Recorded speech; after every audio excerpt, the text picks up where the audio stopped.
there's some interesting words that were written by Blaise Pascal, the famous French scientist, and he also did a little bit of his own philosophy into morality and into Christian writing.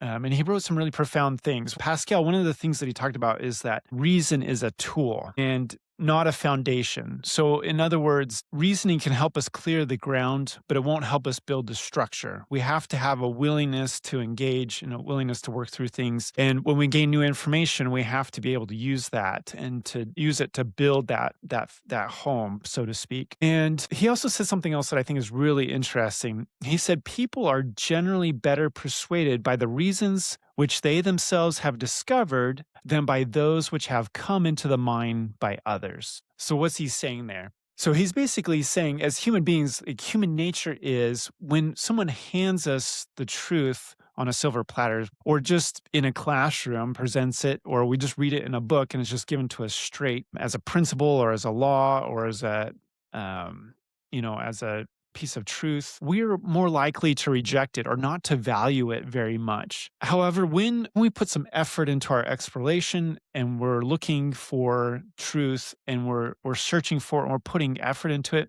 we're taking action on it, and then we discover it, then it becomes very valuable to us and we seize upon it and we treasure it. It becomes very precious to us. And so that's kind of an interesting phenomenon.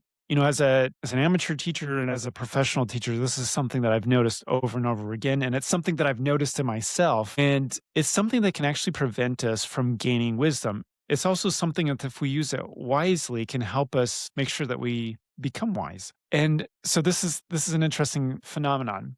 Now, in today's modern society, here in the United States of America, many of us, sadly, we learn on a fast, we learn on systems that are force fed or a spoon fed learning system, which has its advantages for sure, but it also can. It's easy for us to become numb to new knowledge. That's because a lot of times it's presented to us in just very plain, unentertaining, not very enjoyable circumstances. It's just given to us, and part of the challenge when we're force fed or spoon fed in our learning systems, there's no activity, there's no effort on our part to discover that truth that's being presented to us.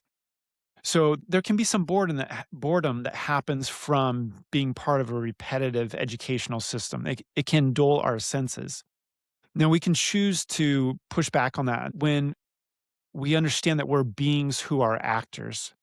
And we truly learn something when we act and when we have to act upon the knowledge we've been given and then put it into practice. And that's how we cultivate wisdom.